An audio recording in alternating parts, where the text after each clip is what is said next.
मा मा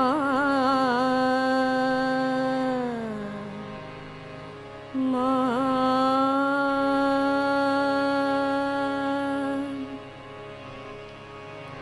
माँ तुम खड़ी हृदय में आज। माँ तुम खड़ी हृदय में आज। तुम संग सफल हो सकल काज मेरो। तुम संग सफल हो सकल काज। माँ तुम खड़ी हृदय में आज। माँ तुम खड़ी हृदय में आज। श्वास निर्भय निर्भय मन अब तब यंत्र सफल बन करूं तव काज।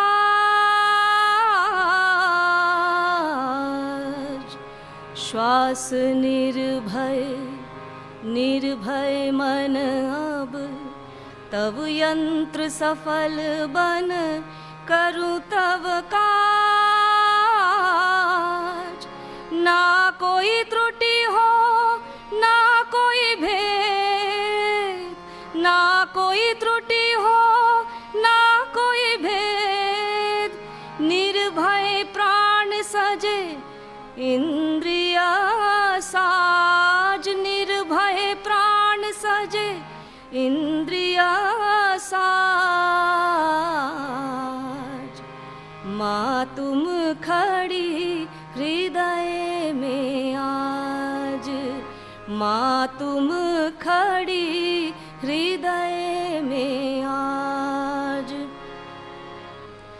महाचेतना दिव्य प्रकाश में महातीरथ हो काज। महाचेतना दिव्य प्रकाश में महातीरथ हो काज। हृदय ही हो मंदिर कर्म ही पूजा।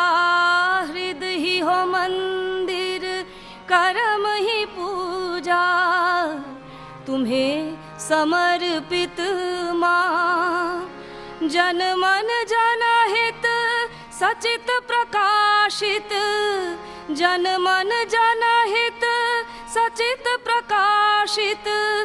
धन्य है पूर्ण रूपांतर आज। धन्य है पूर्ण रूपांतर आज। माँ तुम खड़ी हृदय में आज।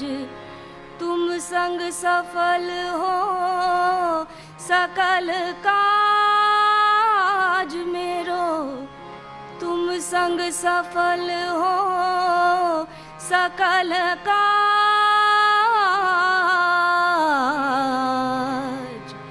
माँ तुम खड़ी हृदय में आज।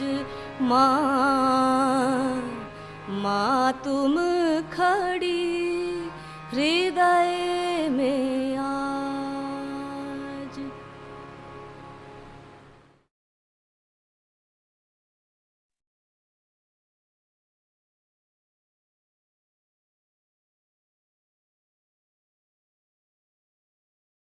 Namaste, my dear brothers and sisters. The love and blessings of the Mother and Sri Aurobindo to all of you from Sri Aurobindo Ashram, Delhi branch.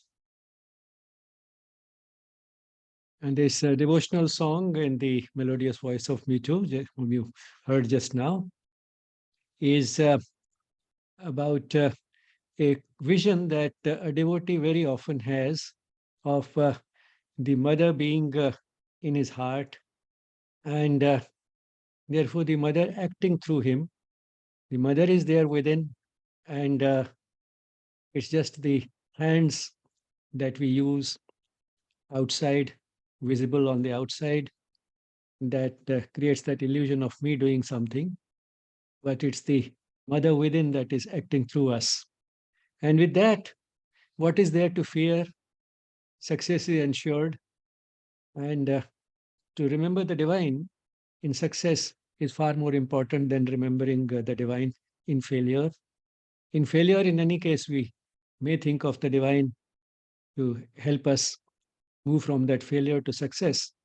But it's more important to remember the divine in success when the task has been accomplished with perfection, and thank the divine for having made it possible. The mother being within, the heart itself becomes the temple for the mother, the temple for the divine, and the work being done, acting as a channel, becomes worship. So work is not may not be always worship, but work can become worship, and work becomes worship with this attitude when it is lubricated by devotion. That makes the work not only easier, better, but also more enjoyable.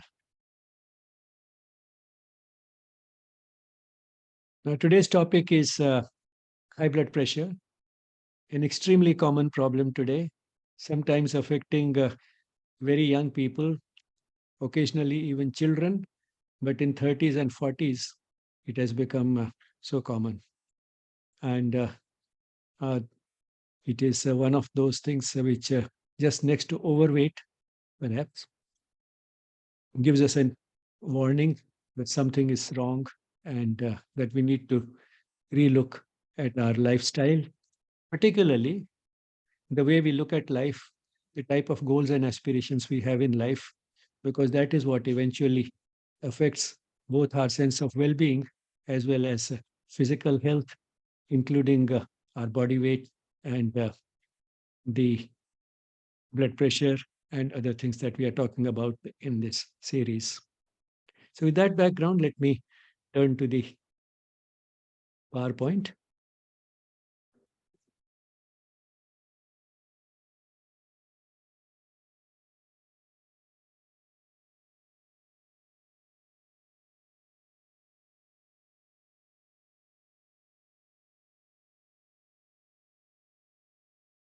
Quite common for a person to go for a medical checkup, sometimes for something else, and then the blood pressure is taken, and the person is told that he has high blood pressure. Commonly in Hindi, you would say, "Mujhe blood pressure ho gaya hai." They don't even say high, but "Mujhe blood pressure ho gaya hai." And there is a certain amount of worry that goes with it, because quite possible the doctor might have prescribed some pills, and the doctor has told the person that you'll have to take these pills the rest of your life. Now, the impression that this gives, I have developed high blood pressure, looks like an event, a tragedy that somehow suddenly happened. But in fact, having high blood pressure is a process. It's not an event, it's a process that began long ago, several decades before it was perhaps diagnosed. And it is this slow accumulation of damage over decades that finally led to this high blood pressure, which might be still silent and detected quite accidentally. Maybe the person went to the doctor for something else. Now, what that process is, which leads to high blood pressure, is what we shall focus on today. But before we do that, let's try and understand what is blood pressure. The heart is like a pump, and the left ventricle, which pumps the blood to the entire body, sends the oxygenated blood that has returned from the lungs to the whole body, pumps this blood through this curved horseshoe shaped big blood vessel, the aorta, which in turn has branches going to the different parts of the body, towards the head, and as it comes down towards the abdomen and the legs. So it is the blood pumped from the left ventricle into the aorta that gets distributed to the whole body. And as this blood is pumped at a high pressure so that it can travel all the way up and down up to the smallest of arteries, say in the feet, it has to be pumped forcefully. And as it is pumped forcefully, that forcefully pumped blood in these blood vessels exerts a pressure on the walls of these blood vessels. And that is what is blood pressure. So blood pressure develops as a result of this pumping action of the heart, uh, generating a pressure in the walls of the tubes through which it is being pumped. Showing it pictorially, this is the left ventricle pumping the blood into the aorta, which has all these branches going to the whole body, and that is what gives us this pressure in the aorta and the arteries. And still more pictorially, say this is a pump. The blood is being pumped into a series of tubes, and you can see that as it goes through these tubes, the blood pressure will keep, the pressure within will keep falling a little bit, but then it has to be considerable. The pressure has to be considerable for it to be able to reach the very end. Now, you might have seen that when the doctor writes the blood pressure, the doctor writes two pressures, say 120 by 80, 120 on top and under that 80, or sometimes called 120 over 80. Now, what are these two blood pressures? Now, you can see that the pump does not pump continuously. How could it do that? It has to stop for a while to receive blood to get full again. So here is a chamber which is acting like a pump, sending blood through these tubes. And while it is sending, the pressure it builds up in these vessels, but then it becomes empty, so it has to get filled. So when it is getting filled, this opening is closed, and the uh, blood keeps flowing because of the pressure that has been generated. And as this travels, it gets spent along the way. So the there is a pressure that develops when it is pumped, and then once the pumping stops because this chamber is getting full, the pressure comes down. So it goes up when the pump works, that is the ventricle contracts, and comes down when the ventricle is relaxed and is filling up. So these are the two pressures that would develop. But then the pressure does not drop, rise and drop as much as it does in this picture. The real picture is closer to this. Now, how does that happen? Now, visualize a balloon here, an elastic balloon, which is here. And therefore, when the blood is pumped, part of the force is spent on inflating this balloon, making this balloon wider. And when the pumping stops, then because of this elasticity, the balloon starts deflating. Or you can visualize it as it starts closing on the blood within. And the result is that the blood, it's ensured that the blood will continue to flow because of this elasticity. Although the pumping has stopped, the blood in a way got stored here because of the elasticity. And now that stored blood continues to let the blood flow throughout these tubes right up to the end, because now, because of its elasticity, the balloon is becoming smaller and smaller, and that is the blood that is going.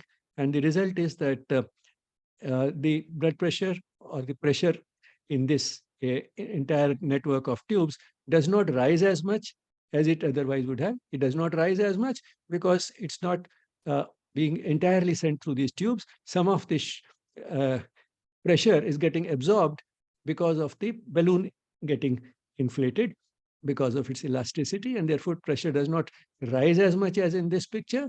At same time, it does not fall also as much as here because of the elasticity of the balloon, which continues to generate a pressure of its own, sort of acts as a mini pump by closing on this and exerting this pressure so that the blood continues to flow.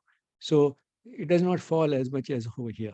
So this is the pressure during the contraction of the ventricle or during pumping. This is the pressure when the ventricle is relaxing and getting filled. So this is called the systolic pressure, and this is the diastolic pressure. Systolic, say 120, and diastolic 80. This is when the ventricle is contracting. This is when it is relaxing. Now we can also understand, therefore, that if the elasticity here is reduced, then what would happen? It will become a little closer to this, which means the pressure would rise more when the blood is pumped and will fall more when the pumping stops.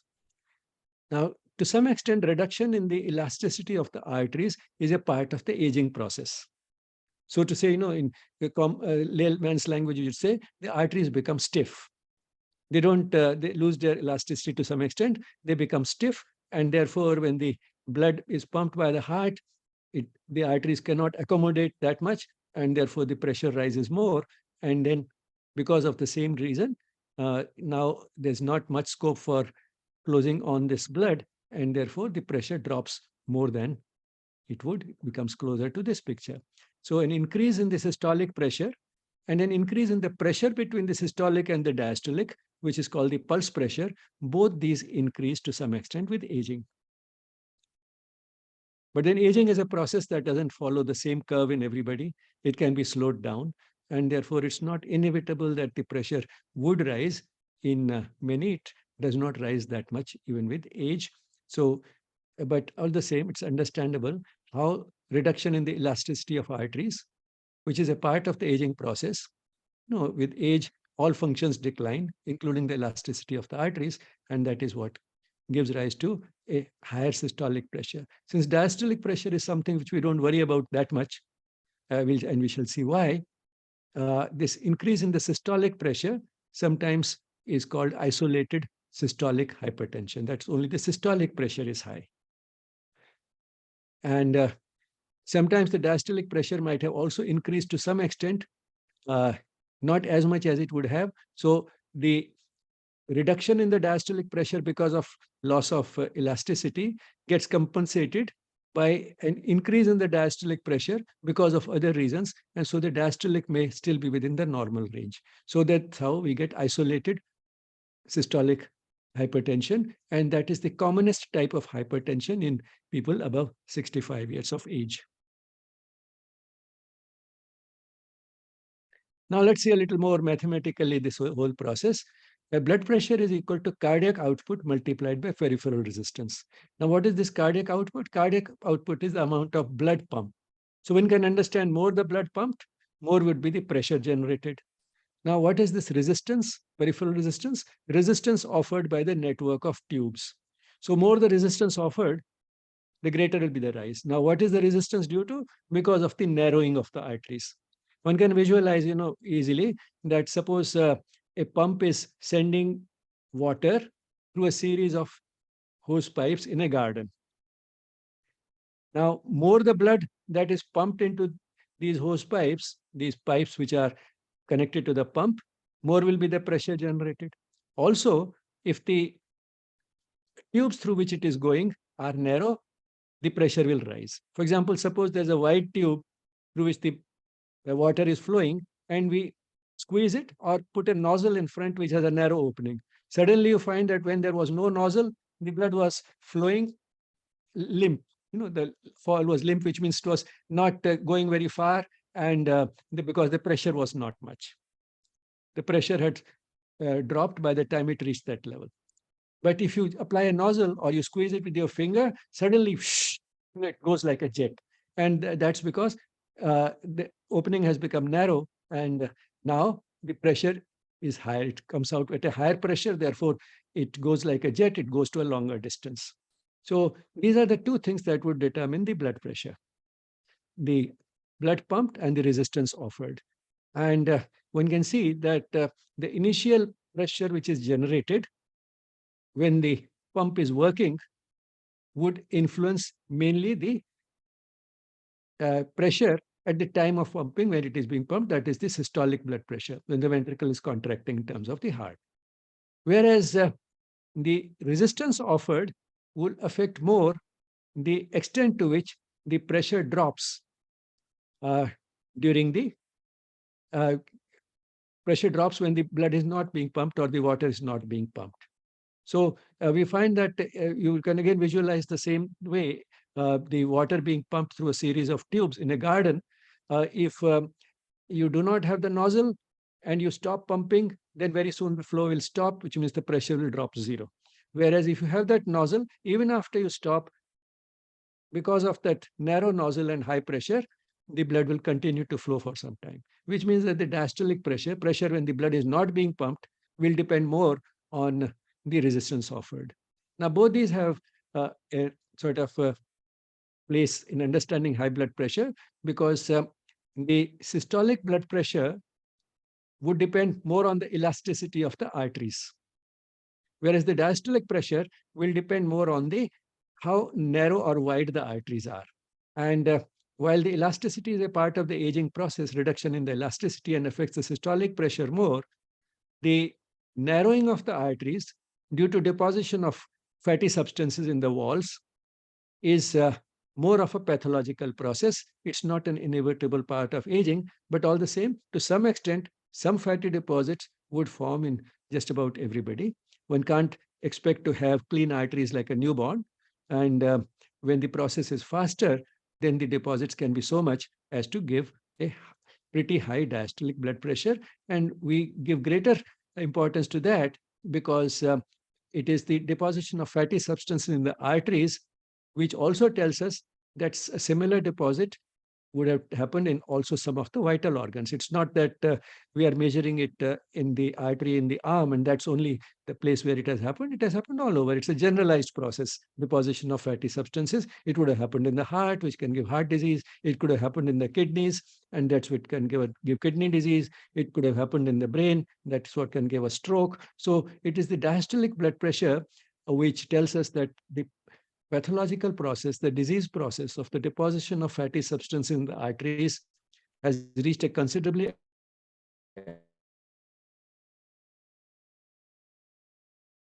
therefore, this is a warning for other things that could happen, the so-called complications of high blood pressure.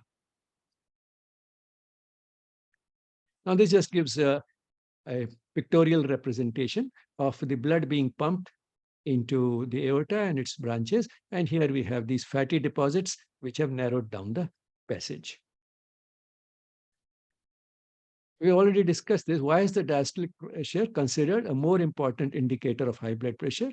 More important because the risks associated are more. It tells us that a similar process has taken place in so many vital organs, and therefore one or the other of the organs could perhaps suffer damage in the form of a heart attack or chronic renal failure or a stroke. Because the systolic, another reason is that systolic blood pressure can rise temporarily due to a variety of causes.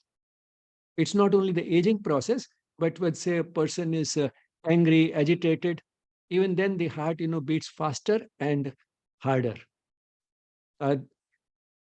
And that also raises the systolic blood pressure more because that is because of the more blood being pumped. The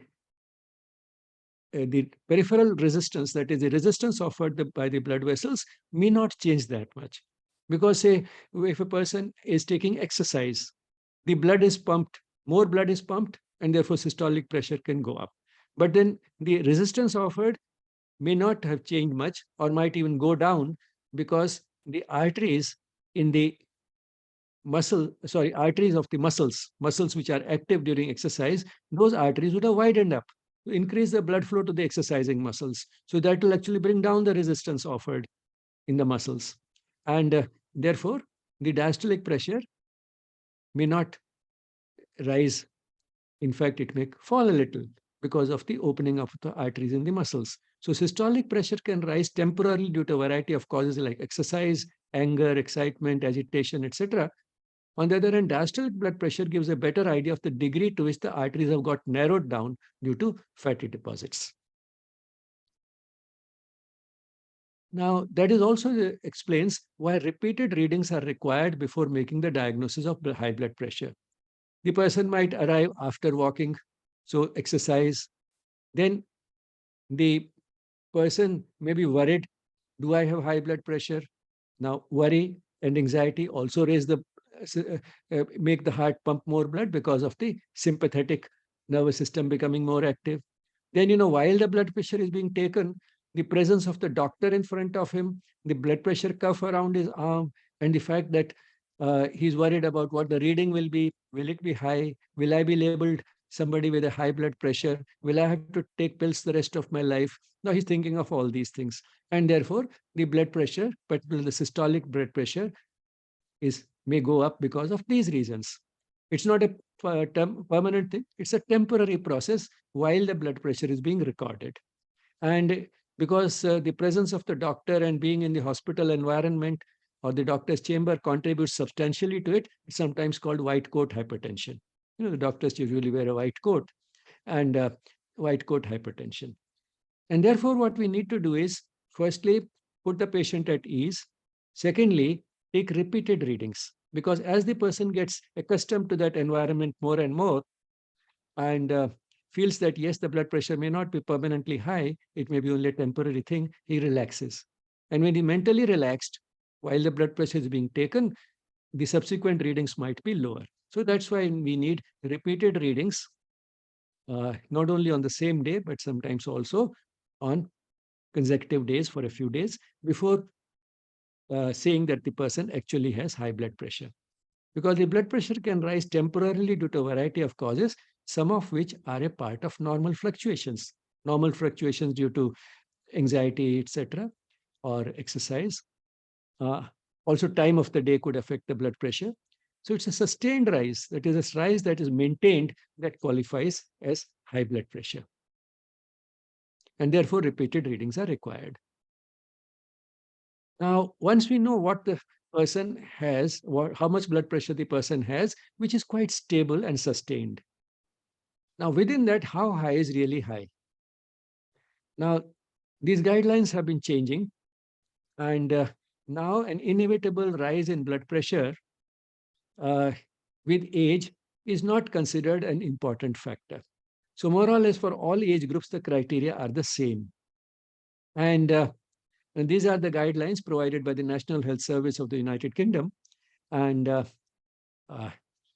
what they have, the final sort of criteria, which naturally have to be clear cut, that they've arrived at are that the ideal blood pressure is between 90/60 and 120/80. So, sometimes 120/80 has become such a sort of standard thing that if a person's blood pressure is 90/60, the person feels I have low blood pressure. But that is not low. Low is lower than 90/60. So the range is pretty wide, 90/60 to 120/80. High blood pressure is considered to be 140/90 or higher. Now, this is a more comprehensive chart worked out by the American Heart Association. And it's similar, but then it has all these grades. Normal, less than 120, and here diastolic less than 80, elevated 120 to 129, and less than 80. High blood pressure stage 130 to 139, 80 to 89. High blood pressure stage 2, 140 or higher, 90 or higher, and hypertensive crisis, which means consulting a doctor immediately becomes necessary, higher than 180 and or higher than 120. So even one of these will qualify, both or any one of these will qualify as hypertensive crisis. This we have already discussed to some extent. Does blood pressure rise with age? To some extent, yes, but doesn't have to. So the answer is yes, it does rise in most of the people who have been studied.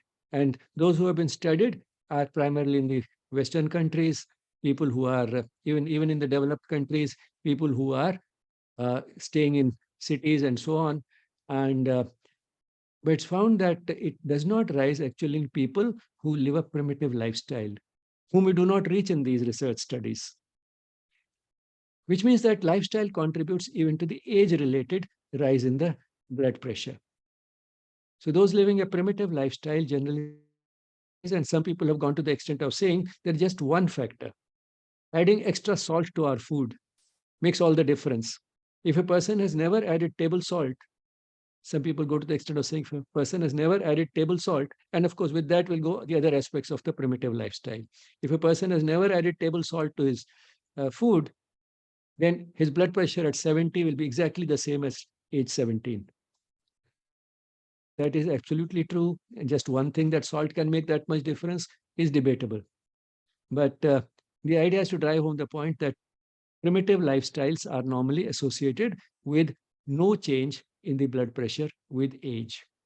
But at the same time, in the developed world, by age 70, more than 3/4 of US adults have hypertension. American adults have hypertension. Now, once again, coming to this question, how high is really? The hypertension may be labile, which means that it is sometimes there, sometimes not there. It shows those fluctuations, and this may become easily detected if the readings are really repeated, and then the person goes for a periodic checkup. And this is isolated systolic hypertension. This is primarily due to the reduction in the elasticity of the arteries, and if it is sustained. And temporary rise in the systolic blood pressure alone could be because of exercise, anxiety, etc. But if it is sustained and can be labeled isolated systolic hypertension, that is primarily because of the reduction in the elasticity of the arteries. Then isolated diastolic hypertension. This can also happen. That is primarily because of the deposition of fatty substances in the arteries. And hypertension during pregnancy. Any woman might develop a little increase in the blood pressure during pregnancy because the sex hormones, which go up to very high levels, they skyrocket during pregnancy. And while that is not their most important effect, their effects are primarily on the reproductive organs. These steroid hormones, these sex hormones are also steroid. They belong to the broad category of steroids. Now, these sex hormones, one of their unintended, perhaps, or less desirable effects is they could raise the blood pressure. So any woman can get hypertension during pregnancy, and usually it returns to normal after the baby has been delivered. But all the same, hypertension during pregnancy does deserve a little more special consideration. Now, let's see different aspects of it. If the woman already had hypertension before becoming pregnant, then it could worsen during pregnancy. And if the hypertension was present before pregnancy and the woman was on medication for that high blood pressure, medication might have to be reviewed because some of them, the drugs given, may not be safe during pregnancy. They were safe for the woman, but they may not be safe for the baby. And therefore, medication might have to be reviewed. If hypertension developed during pregnancy, the woman did not have high blood pressure earlier, but she develops it due to pregnancy. This is a simple situation relatively because it can happen to many women because of the actions of the sex hormones which skyrocket during pregnancy.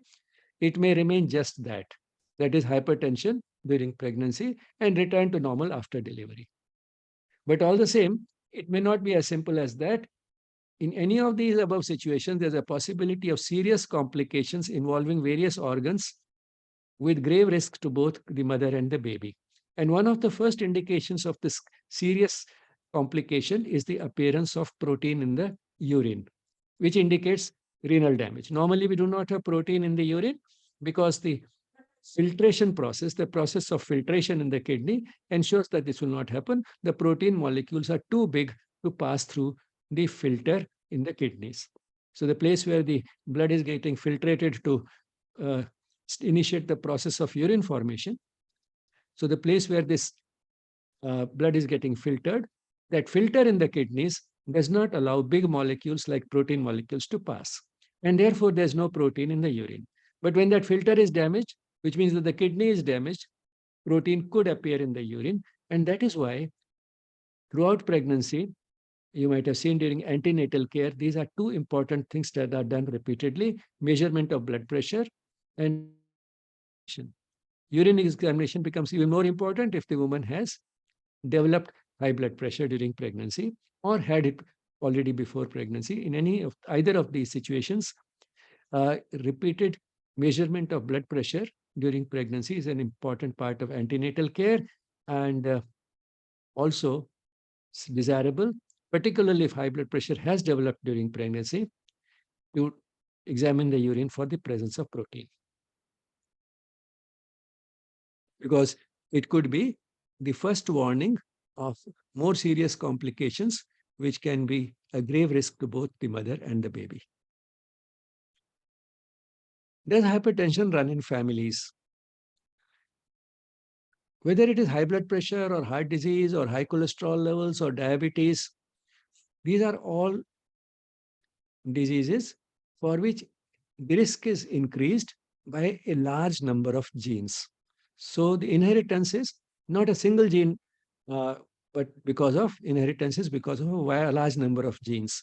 And when that is so, then even if the disease has been running through the family, it is only a tendency to develop the disease that is inherited, which means a greater risk. Now, whether that tendency or increased risk will actually manifest in the form of the disease depends a lot on the lifestyle. One can delay the manifestation by having a healthy lifestyle. So, if the delay is so much that the person can delay it to 70 or 80 years of age, it's as good as not having inherited it at all. So, it's not hypertension itself, but a tendency to develop hypertension that is inherited.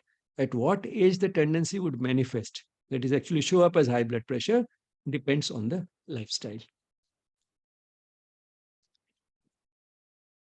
Now, one of the things that is common to a wide variety of lifestyle diseases is inflammation, particularly in the arteries of various organs. And this inflammation is not the type, when one gets hurt and one develops a swelling which is red and hot and the temperature, it is warm. These are classical signs of it's not that type. It's a subclinical, low-grade inflammation. Doesn't have the classical signs of inflammation, that is redness and swelling and warmth and so on. It is chronic low-grade inflammation, and that can turn into a silent killer because it is low grade, doesn't have those classical signs of inflammation that contributes to cardiovascular disease, cancer, type 2 diabetes, and many other conditions. Now, this is from the Harvard Medical School, their health education sort of efforts, and they say that this chronic inflammation can be stopped through seven simple steps. Pay attention to your diet, eat a healthy diet, what is good for health, in a quantity that is just right, neither too much nor too little. Remain physically active, manage your body weight. That's a good indicator of the diet and exercise being, or energy intake and expenditure being properly balanced. Get enough sleep, and also at the right time and right quality of sleep. Don't smoke. If you smoke, stop smoking.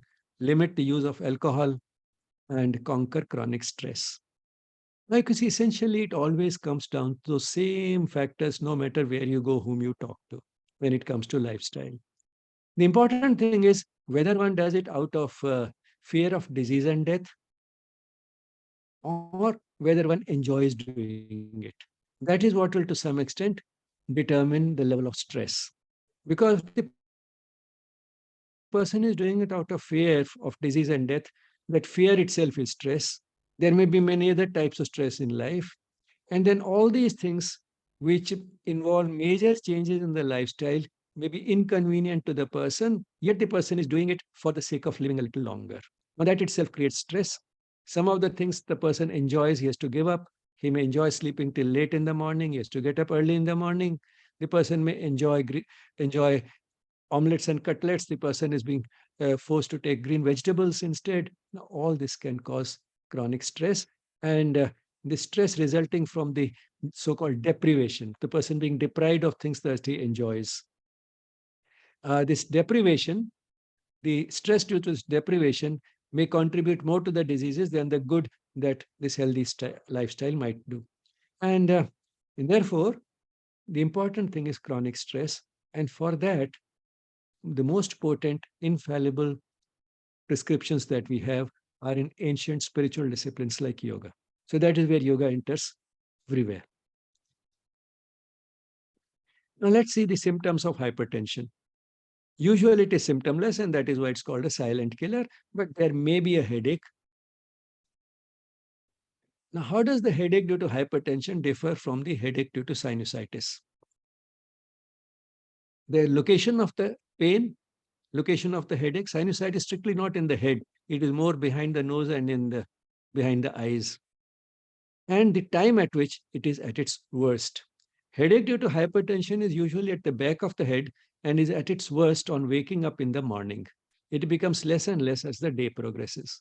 On the other hand, hypertension due to sinusitis is usually more behind the nose and eyes and is at its worst in the afternoon and evening. Now let's have a look at the other symptoms apart from headache, which hypertension might give. These are late symptoms. That is, after the hypertension has been there and has not been treated for a long time. And then the person may go with some of these symptoms and the blood pressure might be detected. Tiredness, dizziness, palpitation, feeling that the heart is beating, and feeling the heartbeat thud, thud, thud, thud, thud, rapidly and forcefully. And impotence, breathlessness on exertion, swelling around the ankles. Now, these are breathlessness or exertion, swelling around the ankles. They indicate that perhaps the heart has also got involved in the process. Then regional symptoms such as bleeding from the nose, too much pressure in the arteries in the nose, bleeding.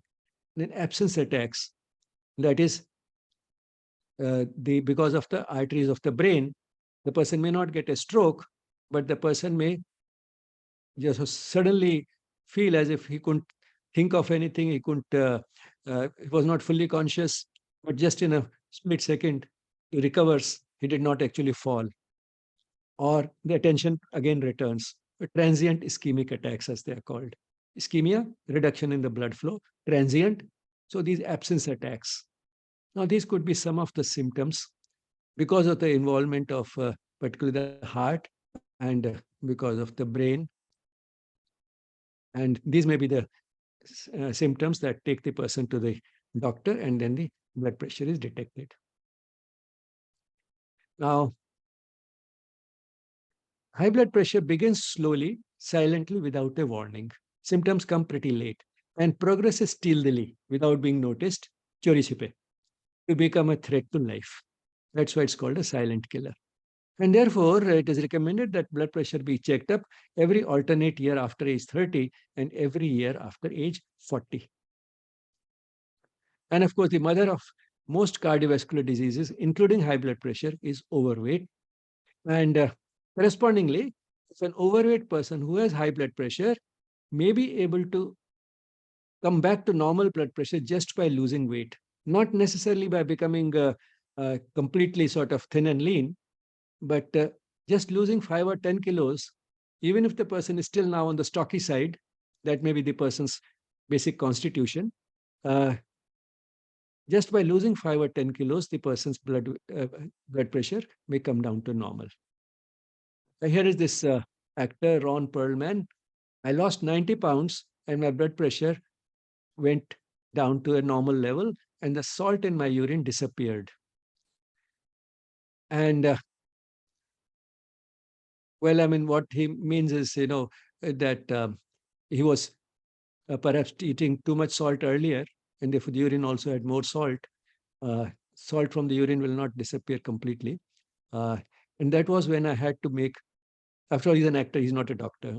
But important thing is when he just lost 90 pounds, his blood pressure came down. Nothing else was required. And therefore, he had to make a transition from a fat character actor to a thin character actor.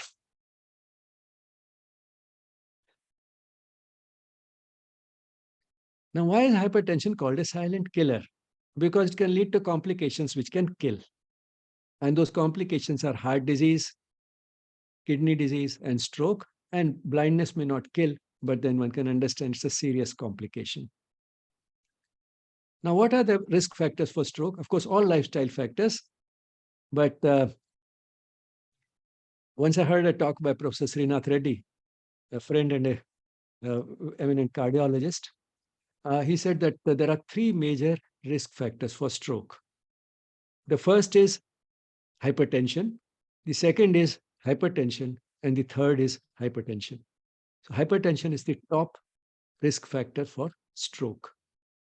Stroke, means that the arteries in the brain have either burst at some point and there's bleeding, cerebral hemorrhage, or they have got blocked so that the blood supply to a part of the brain has stopped completely and has led to the death of a part of the brain tissue.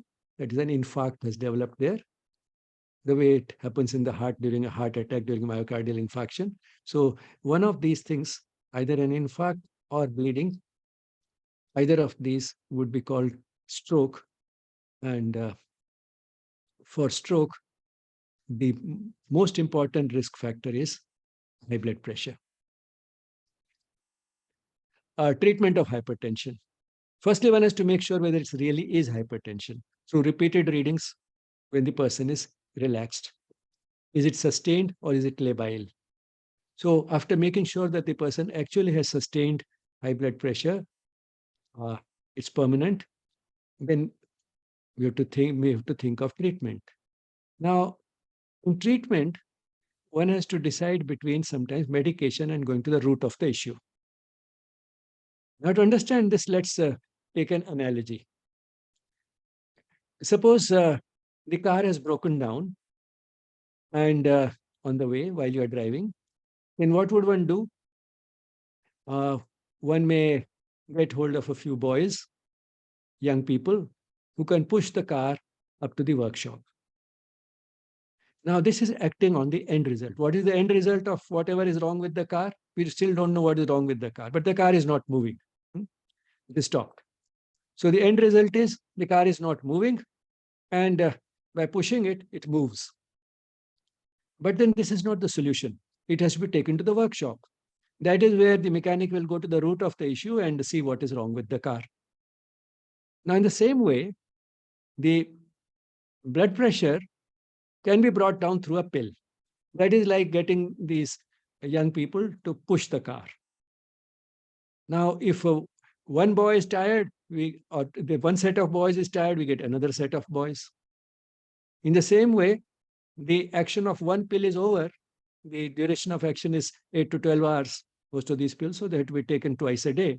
So one set of boys is tired, you get another set of boys. One pill is not acting anymore, its duration of action is limited, you take another pill. So another pill is like getting another set of boys. So long as you keep replacing one set of boys by another, the car will keep moving. The end result will be not that the car has stopped, the car will move. The end result has been taken care of. So long as one takes regular medication, the blood pressure will remain normal. But then what is the root of the issue? The root lay in the lifestyle. Now, till we reach the workshop, we need these boys. So which means till the root has been addressed, we do need the pills. But then the root is, here the analogy breaks down with the car. Because the root of the issue is lifestyle. Something went wrong with the lifestyle 30 years before the blood pressure developed. So it's the slow accumulation of damage over 30 years that has given high blood pressure. Just by correcting the lifestyle today, one does not expect the blood pressure to disappear tomorrow, to come down to normal tomorrow. So something which has developed over decades will take at least a year or two to return towards normal as a result of adopting a healthy lifestyle. And some of the damage may be permanent, and even after being on a healthy lifestyle for a year or two, it may not come down to normal. All what it may mean is it will require less medication. So medication gives us time. It buys us time. It works on the end result, therefore reduces the complications like stroke, etc. So the complications can be prevented even by acting on the end result, that is the blood pressure itself. But then along with that, if we also go to the root of the issue and adopt a healthy lifestyle, then the blood pressure will not go up further. Secondly, lifestyle modification is not acting only on the blood pressure, it is acting on all the lifestyle diseases. Something like if you want to dry up one piece of laundry and you hang it in the sun, it takes 3 hours.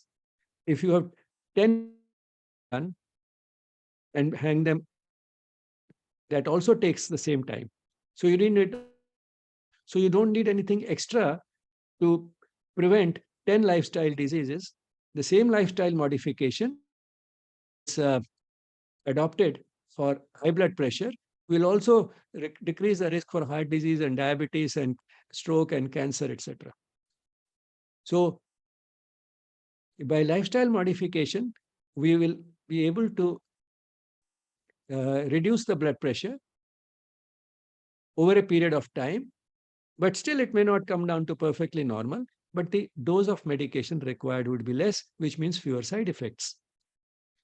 And therefore, it is not either or, either lifestyle modification or pills. Both have a role and both may be necessary. Particularly if the damage is severe and has been going on for a long time, then both may be necessary. And both are necessary, even if some medication has to continue, because the lifestyle modification will reduce the dose of medication required and will also prevent other diseases from developing in future, other lifestyle diseases from developing in future. Now, one of the concrete things asked often is, should a person having high blood pressure stop having salt? This is an inherited trait, and because of this inherited trait uh, quality, the blood pressure may be salt resistant or not resistant, salt insensitive or salt sensitive. Some people are more sensitive to salt, and therefore, in those people, salt might be making an important contribution to the high blood pressure. If they stop having salt, it can help a lot. But those who are not salt sensitive, those who are salt insensitive, it may not make much of a difference whether the person is or is not taking salt. However, in anybody who has high blood pressure, if the person takes less salt, even if does not give up completely, the blood pressure does come down to some extent. So there are two types of hypertension, salt sensitive and salt insensitive. About 60%, and that's a substantial majority, about 60% of those having hypertension respond favorably to salt restriction. So irrespective of what type of hypertension they have, salt sensitive or insensitive, if you mix them all up, around 60% of those who have hypertension will benefit from salt restriction, which means a little less salt in the vegetables and dal, etc., and also avoiding or stopping altogether high salt foods. And which are the high salt foods? Important among them are chutneys and pickles. So no sensory indulgence through chutneys and pickles will itself restrict salt intake. Treatment of hypertension should go, in fact, beyond lifestyle modification. As you know, we have been discussing in these modules, these talks repeatedly, that it's not just lifestyle modification in concrete terms which is important. It should be a wake-up call for any disease which is detected, should be a wake-up call for having a relook at life itself, the meaning of life, and therefore our priorities in life. Here is this a person who, apart from being a psychiatrist, David Hawkins, apart from being a psychiatrist, he's also a spiritual guide and has written a beautiful book, Power versus Force, The Anatomy of Consciousness. And he says that it is one thing to prescribe an antihypertensive medication for high blood pressure. It's quite another to expand the patient's context of life so that he stops being angry and repressive. So it is these characteristics, being angry and repressive, which are taken care of by letting the spiritual worldview guide our life. Then you find that the reasons for being angry and repressive disappear completely. Instead of being ego-centered, which is at the root of these tendencies, we become more love-centered and love-driven. And the result is that the blood pressure does not rise. We can prevent it instead of needing treatment. That reminds me of George Pickering, a rather old, the time cardiovascular physiologist, who had given a model for how a person develops high blood pressure. The person has a way of looking at life that makes him repeatedly angry and repressive. So sometimes what is summed up as hostility, hostility, ego-centered, highly competitive, with negative traits like competitiveness, unhealthy competitiveness, and jealousy, and anger, and a desire to control others, and so on. The person who has these negative tendencies finds many occasions and excuses uh, for being angry, etc., during the day. The result is that every time he does that, his blood pressure goes up. Then it comes down to normal. But then, if it keeps happening several times a day for several years, then this high blood pressure becomes sustained. And that is when the person is then, we can, in spite of repeated readings and everything, we find that this person definitely has high blood pressure. But why did this person develop this high blood pressure? Because he had a way of looking at life which made him angry, agitated, hostile, cynical every day, several times a day for several years. Now, is there anything like low blood pressure? Having it permanently below, say, 90/60, which we saw is in the lower average limit of normal. But there could be individuals in it whom it may be still a little lower, and still they may be completely normal. Uh, because the person gets accustomed to a low blood pressure, the person gets accustomed to some extent also to a higher blood pressure. And that's why we have a range of normals. So permanent low blood pressure, which is so low as to give symptoms, is extremely rare, almost unknown. But temporary attacks of low blood pressure are pretty common.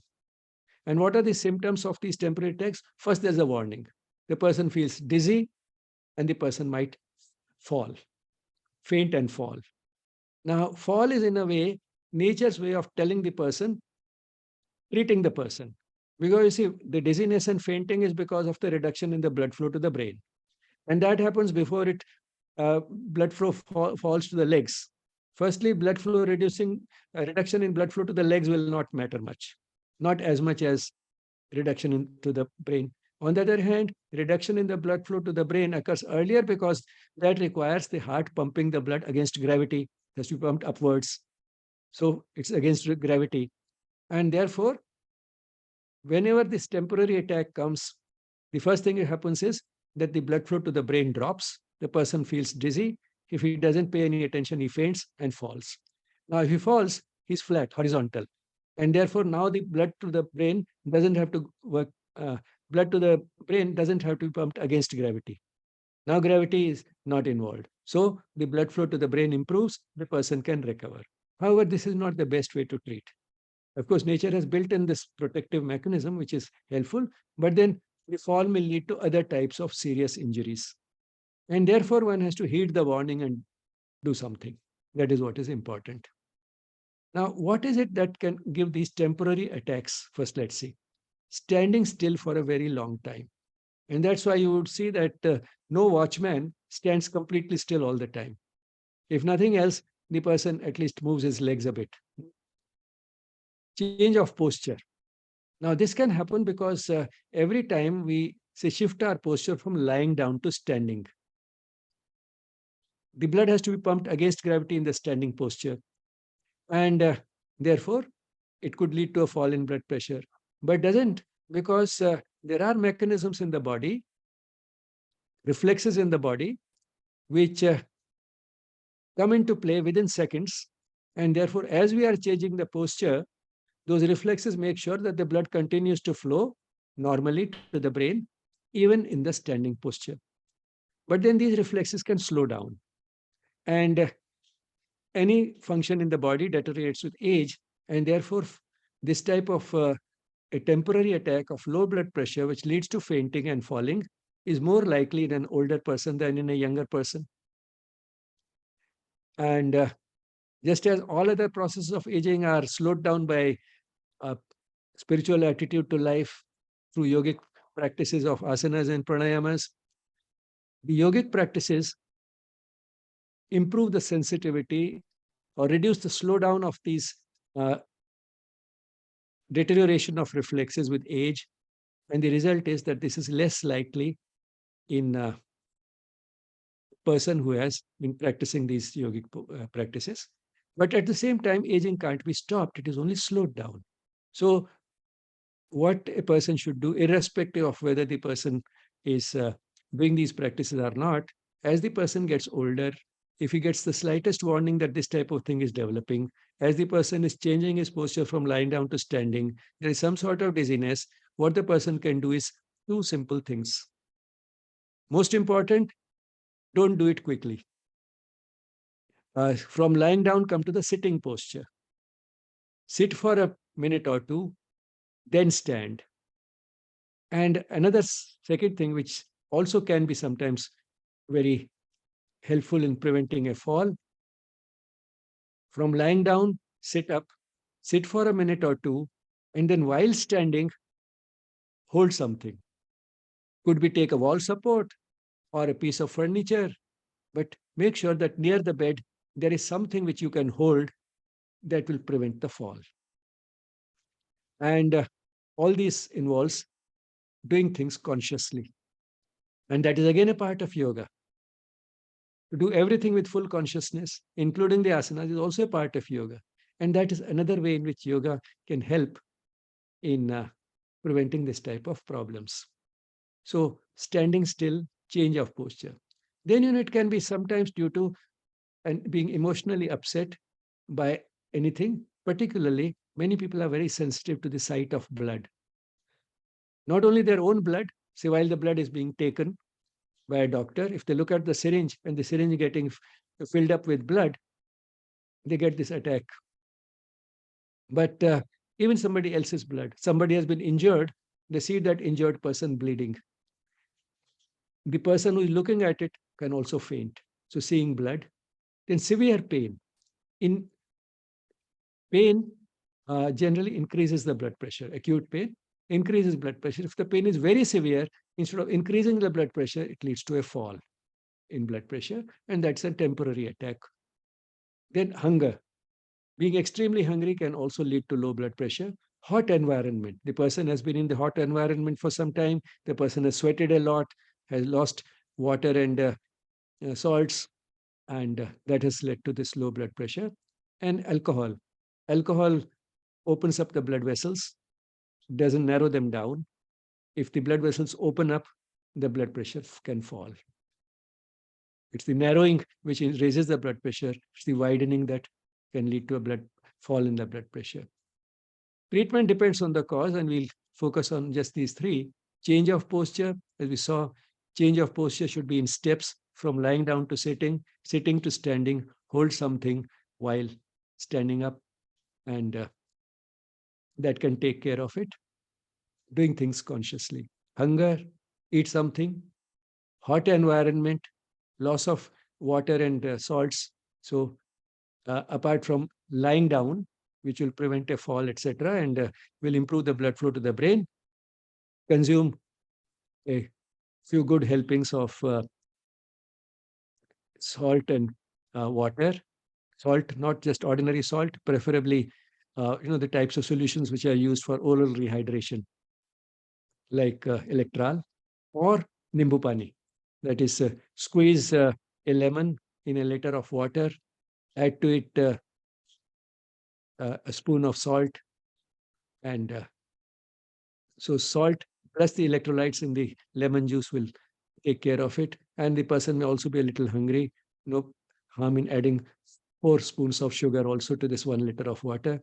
Make some tasty lemonade and serve this person a few glasses in quick succession, and the person will be fine.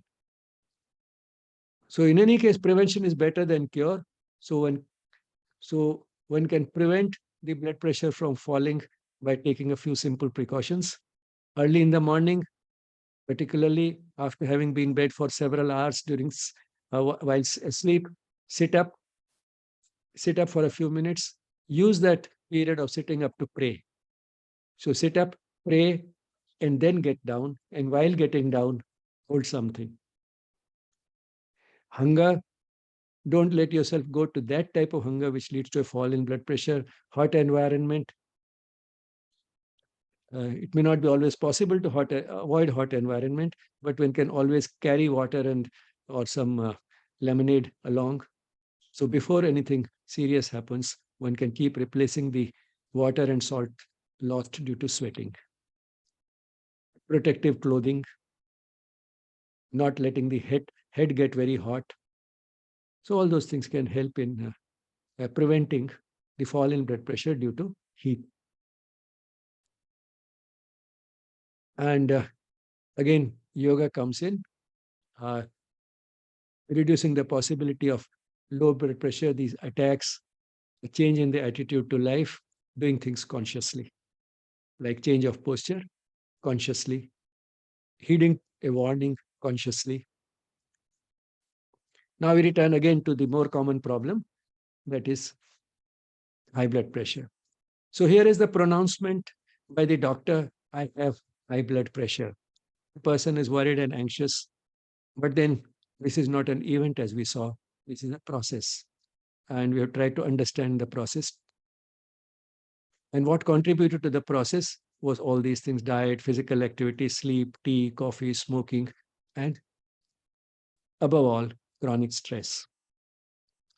Now, if this is taken care of, the other things would be taken care of. If this has been taken care of by going to the very root of this stress, and the root lies in the way we look at life, in the type of goals that we have set for our life, in the type of priorities we have in life. So if that is so, then who contributed to the process? The person who looked at life in a way which was rooted primarily in physical comfort, cheap thrills, and a certain so-called logical way of looking at life, which calculates calculates and calculation is possible only in terms of concrete things. You can't calculate the level of consciousness. What you can calculate is the bank balance. So the person who was looking at these concrete things, growth in terms of concrete things like bank balance, the position that I have reached, the number of promotions that I have got, the number of awards and prizes that I have got, the number of projects I have completed successfully, the person who was counting all these things which are measurable and ignoring what cannot be measured, that is the level of consciousness. It is through this that the person contributed to the process. It is by being competitive in the unhealthy sense, being cynical, being uh, hostile, being angry at the smallest thing. Uh, it is that which contributed to the process. Now, it may look as if one is trying to make that person feel guilty. You did it to yourself. We are all human. We all do these things to some extent. The important thing is not to feel guilty, but to take a constructive, positive step and start changing. So it should not lead to guilt. No way. What is important is to do something positive. Yoga does not encourage going on a guilt. Yep. What it encourages is reflect and see how I can redirect my life. How is it that I can do better now than I have been doing in the past? So just as rise in blood pressure is a process, growth of consciousness is also a process. So having high blood pressure is not an event. The doctor only detected something that has been going on for a long time. In the same way, growth of consciousness is a continuous process. And interestingly, one of these stops the other. Growth of consciousness prevents the rise in blood pressure. Now let's turn a little less serious. There's a joke. The doctor has declared I have high blood pressure, and he has said I have to take these pills for the rest of my life. Okay, but why are you worried so much? You just have to take 2 pills a day for the rest of your life. But the doctor has written 1 pill twice a day for 2 weeks, which means that the doctor has told the chemist to give me only 28 pills. And that is the rest of my life. Now, rise in blood pressure is a process. So is growth of consciousness. One of these stops the other. The process of growth of consciousness stops the blood pressure from rising. Not only that, it can stop the blood pressure from killing. For one reason or the other, the person may develop a high blood pressure in spite of working on growth of consciousness, but then this blood pressure will not kill. What was Mahatma Gandhi's blood pressure? high for a very long time. At least these are two readings available. 26th October 1937, 194 by 30. 19th February 1940, 220 by 110. He had sustained high blood pressure for several decades before he was assassinated. And here is what the famous and eminent cardiologist Dr. B.M. Hegde has said in a 6-minute video. You'll be able to find it very quickly. Just put Mahatma Gandhi blood pressure. You'll get several entries, including a 6-minute video by Dr. B.M. Hegde. This is what he has said. Gandhiji's blood pressure was high. Who was losing sleep? Dr. Sushila Nair, a physician, a disciple of Mahatma Gandhi, and his personal sort of physician in that sense. So she was losing sleep because he had high blood pressure, and she had read in her medical course all the complications of high blood pressure. Gandhiji was sleeping peacefully. So Gandhiji's blood pressure was high. Who was losing sleep? Sushila Nair. Gandhiji died of a very important complication of high blood pressure. So Dr. Hegde goes on to say, Gandhiji died of a very important complication of high blood pressure, a bullet.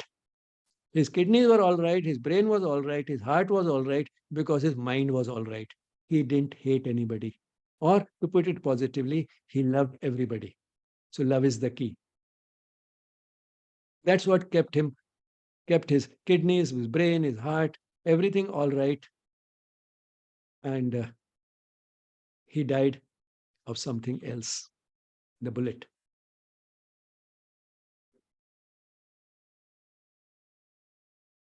One important thing, apart from the major thing that is love, is to worry about small things. One way to get high blood pressure is to go mountain climbing over molehills, or to make a mountain out of a molehill. Now, this seems to be an innate trait. This is what contributed to the blood pressure, and this is what does not disappear after getting high blood pressure and being on treatment. Why I put this in, because reminded of a person who asked me, who was on medication, and he said, by mistake, today I was prescribed one tablet or one pill. By mistake, I took two pills. Will it do any harm? And should I compensate for it by skipping the next dose, or should the next dose be still taken? So this person was making a mountain out of a molehill. What I told him was, if you're taking two pills instead of one, forget it, nothing will happen. If taking two pills instead of one can kill a person, that drug is not in the market. It's not approved for sale. There's a safety margin which is ensured, so that if instead of one you took two pills, nothing will happen, number one. Number two, now you have two choices, as you're asking, whether to skip the next dose or to still take the next dose. Well, two tablets might work a little more than one tablet, and therefore better to skip the next dose. If you skip it, it's possible that the blood pressure might go up a bit till the next dose.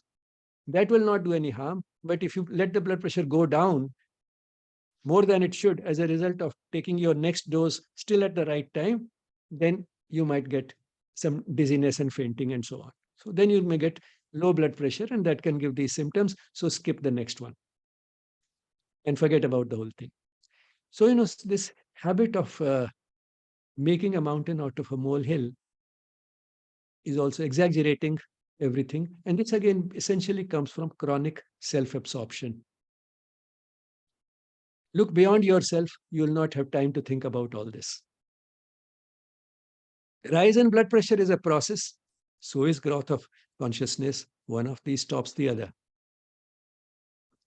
So working on growth of consciousness stops the blood pressure from rising, and therefore this process, since these are both long processes, lifelong processes, earlier one begins on working on growth of consciousness, the better.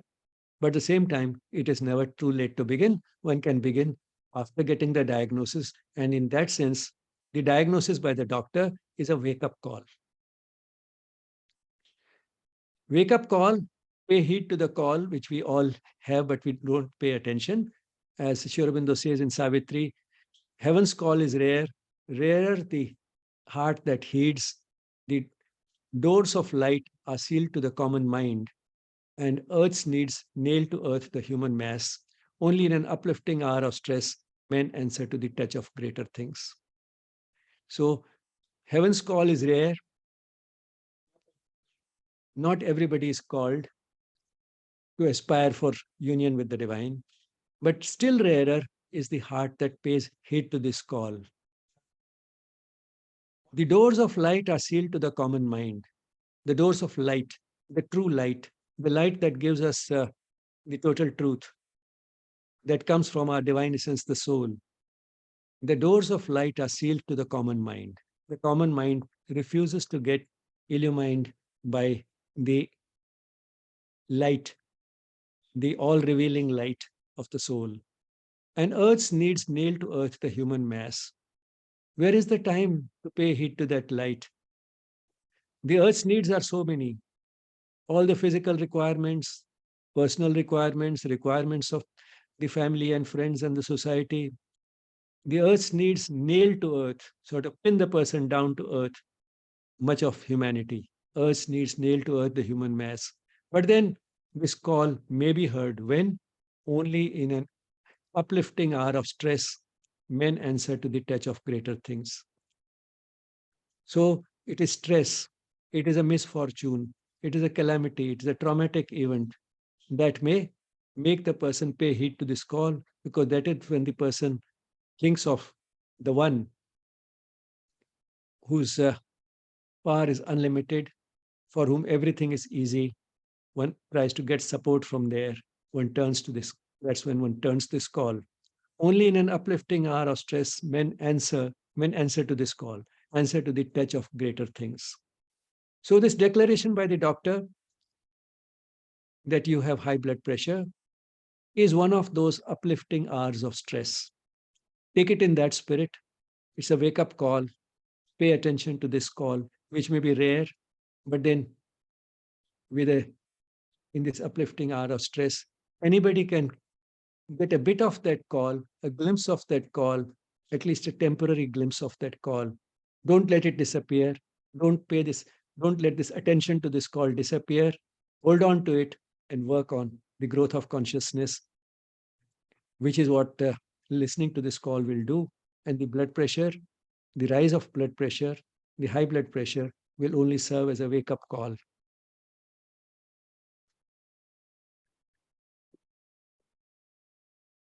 You'll find much of what we have talked in this book, Back to Health Through Yoga, which is available both in print as as an ebook on Amazon and other such platforms. And the anatomical picture of the heart shown at the beginning of this presentation was taken from Tortoro and Dabrowski's Principles of Anatomy and Physiology, a beautiful book. This is a picture postcard view of the inside of the meditation hall of Sri Aurobindo Ashram Delhi branch, to which you are all welcome. And of course, for questions and comments, apart from what you may ask now at the end of this towards the end of the session, you can always drop an email to yes@yesspirituality.com. Gratitude to the Mother and Sri Aurobindo for making these sessions possible.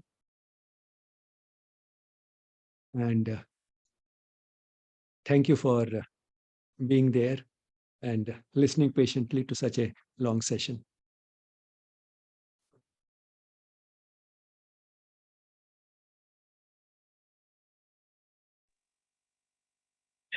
Good morning, Dr. Bijlani. And thank you very much for such a wonderful, comprehensive lecture on hypertension and hypotension as well. You said that, blood pressure can be different at different timings of the day. So what should be the right time to take the blood pressure? Because we all have digital blood pressure machines at home. So we shouldn't be taking all the time. So what can be the right time? And my another question is, in case I forget to take medicine, I take in the morning. So if I forget to take medicine in the morning, can I take it at night and then next dose again in the morning, or what should I do? Yes, missing dose, one dose, because you forgot it again, doesn't matter. Somebody had taken two, he was worried. But if you miss, again, you can just sort of stick to your normal routine. If you take a pill in the morning, one in the evening, you forgot the morning pill, take the evening pill. Or you can take the evening pill in the afternoon and then take the next morning. So the interval between two pills instead of 12 hours becomes a little longer, say 16 or 18 hours. That's all. And how about the time for taking blood pressure? The time for taking blood pressure um, peacefully early in the morning. Okay. Thank you.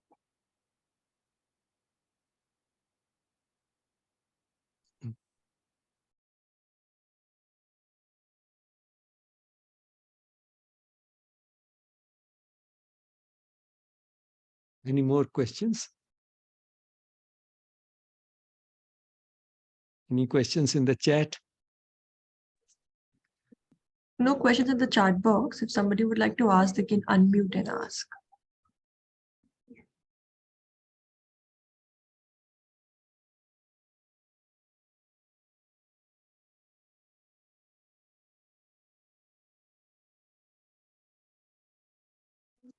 Namaste, sir. Namaste. Sir, it is said that a certain set of asanas are not recommended for those having high blood pressure. For example, all the forward bending asanas like Hastpadasana. Uh, how bad it would be to, like, if you're making a group perform, you're giving instructions to a group. Like, is it that every time a person who has hypertension should avoid doing such asanas, or how bad would it be? Firstly, I mean, the most important asanas to avoid are the inverted postures in this type of situation, because that may increase the pressure in the arteries going to the brain and the eyes, and could sometimes lead to a acute sort of a problem with the eyes. So inverted postures should be avoided. When it comes to Padahastasana, etc., especially say if it is a part of Surya Namaskar, then all what is required is to do it slowly. Change of posture from bending forwards and coming up again should be slow. And that is because in high blood pressure, the sensitivity of these reflexes which maintain blood pressure, in spite of change of posture, the sensitivity of these is reduced. This is one of the mechanisms, although it happens normally with age, but in these people, it could have happened much earlier. In fact, there is a study which was done at the Defense Institute of Physiology and Allied Sciences long back, in which they showed that that is one of the major contributors to high blood pressure. The person's sensitivity to the a change in blood pressure or maintaining blood pressure when there is a change of posture, that is reduced, and through yogic practices that can be improved. So they improve the sensitivity too. So in fact, the yogic practices can be a treatment for that type of dizziness that the person might get while changing, say, during Surya Namaskar from Padahastasana to again going up. So that up and down movement, so one can do it at a slow speed. And then, of course, basically, most important thing still remains is listen to your body. And if in doubt, then keep a support handy and do it slowly. So that is what is important. High blood pressure is relatively an early disease. So, and therefore, if it is only high blood pressure, then absolute contraindications will not be necessary to that extent. But if the person has also developed a complication like heart disease, then that becomes more important. Okay, thank you. And when you say inverted postures should be avoided, would you also put Sarvangasana, the shoulder stand, in that category? Yes, Sarvangasana is an inverted posture, but Yeah. instead of Sarvangasana, the person can do Viparit Karani, that is take only halfway up, and even safer will be Viparit Karani with wall support. All right. Thank you, sir.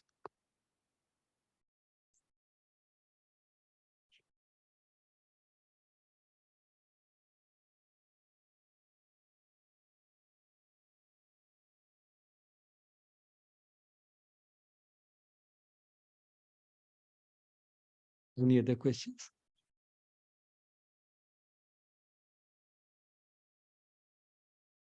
Is there's one in the chat box? Nowadays, kids at a young age are dealing with stress and in serious cases suffer cardiac arrest. Is it majorly due to lifestyle or is there any other reason? It's both lifestyle and stress. The two go together. And among young people, uh, reduction in physical activity, spending too much time in front of screens, and therefore reduction in physical activity, uh, eating the wrong type of foods, more palatable, faster to eat foods. Uh, that is becoming, and the foods which are faster, you can eat faster and are more palatable, are also generally high in calories. So greater energy intake, less energy expenditure. Then sleeping at the wrong time, not sleeping enough. And of course, stress because of academic pressure, peer pressure, sexuality. Now, all these things are contributing in a big way to stress amongst young people, and sometimes giving them blood pressure at an early age. What one can do is, as a society, and particularly parents and teachers, is to try and take care of it, at least not add to this stress, and help the child get a little better understanding of life. The possibility of the child listening improves if the work has become early and the parent and the teachers have a good communication with the student. In schools, sometimes these days they're also creating special opportunities for children to share this type of things. Uh, so sharing opportunities for sharing in small groups, apart from, of course, having a counselor in the school. But a counselor, gives a feeling that the child feels there's something wrong with me, so I'm being sent to some sort of a doctor. But if the teachers themselves try and create time and some space when they can meet individually, at least in small groups, and encourage the children to share things, then that improved communication can help a lot. And sometimes the uh, young people give much greater sort of importance, much more attention to what the teacher says than what the parents say. So the teacher has that privileged position sometimes. It all depends upon the rapport that is built up by the teachers with her students. So these are some of the things that occur to me, and more on that. Uh, I think Sri Vidya is one of the participants. She might be able to comment because she's a specialist in this. She has been giving some talks and making videos for the YES project on this, and will give one more talk on examination stress in a few days. So if Sri Vidya is still there, maybe she can say something.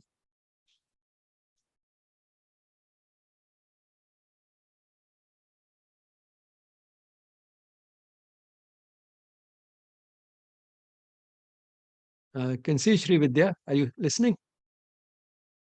Would you like to come in? Morning, everyone.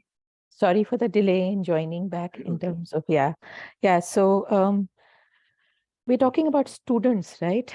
That's the question, and stress that the students face and how they end up having a tougher time. Well, our society just has accepted stress, unfortunately, as the norm of life. I think that's the first thing that we need to change and revisit. Why do we accept something so toxic as the norm? And for the purpose of timing, if I could just ask the speaker to restate her question so I can address it exactly. It's in the chat box. I can just read it out for you. Nowadays, kids at a young age are dealing with stress and in serious cases suffering cardiac arrest. Is it majorly due to lifestyle or is there any other reason? I think lifestyle forms a large part of it. I mean, I can go on for about an hour, but I think essentially, if I were to narrate what I saw in children growing up, is that typically they wake up early, they're sent off to school. It's a big rush, rush, rush, catch your bus. It starts with a rush. Then school is rushed. There are projects to submit, there are assignments to be met. Then you come back home, you have a quick meal, and then you're going rush, rush, rush, rush, rush. So, and the day is not measured by the happiness of the child or how contented that child is, but how many trophies or medals or how many grades the person has taken. And this has become the norm in families, in homes, and in schools. So we want trophy children and we want them from day one. I think that is a big cause for stress. Educators are doing the same because that's what sells. Parents want trophy children. So schools are doing the same. So essentially, what I really feel is that if at least at home, see, we can't change the system. Whenever I discuss this, a person says, but I can't change the system. And I agree, you can't change the system, but you can change a small thing that you do at home. So I would just like to bring in a conversation that I had with my younger daughter, who is 11. And she was narrating what her classmate was saying. So apparently a teacher asked him, "Tum kya karna chahte ho zindagi mein?" And they are 5th, 6th graders.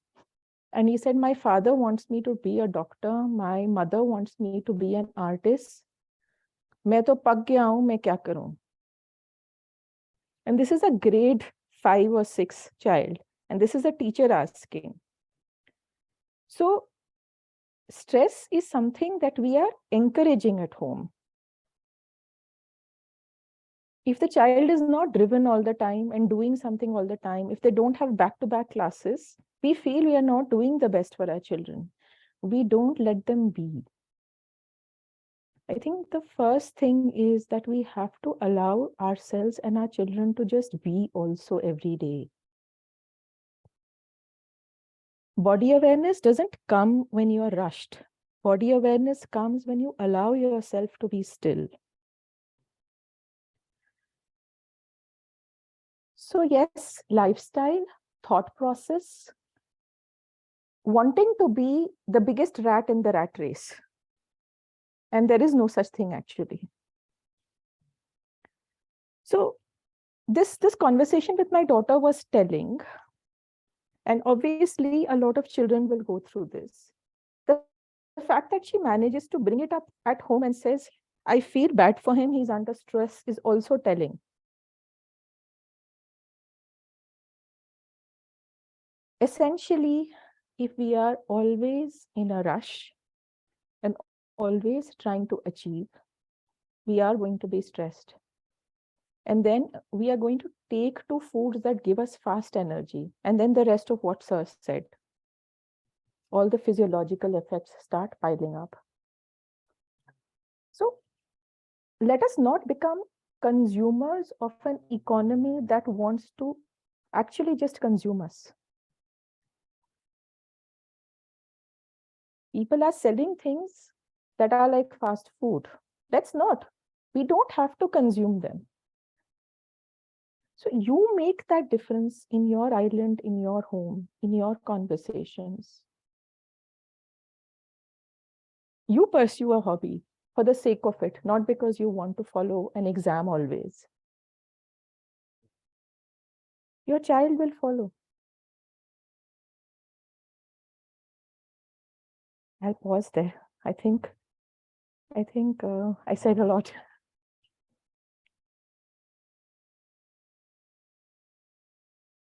Does that help answer the question, Abhipsha?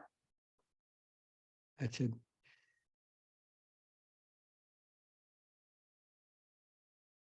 Yes, Abib says thanking you. Thank you, Abhipsha. Thank you, sir. Thank you, Aditi. Even in a short time, I mean, you gave some very valuable, made some very valuable points. I think you are speaking in the Yes Talk series on Saturday, the 18th of February, isn't it? Yes, Uncle. 18th February, I will be speaking on exam stress and how we can make it less stressful. I mean, the word stress itself induces stress. I think we need to start rephrasing the words we use. We have to start there. So so we've called it stretch and learn and let go of the stress, because that's what you do with an exam. You just need to stretch yourself and learn and let go of the stress that you feel. So yeah, thank you for the opportunity to speak. We look forward to the talk. That will be on Saturday, the 18th of February at 6 p.m. 6 p.m. Indian time. And the joining link remains the same.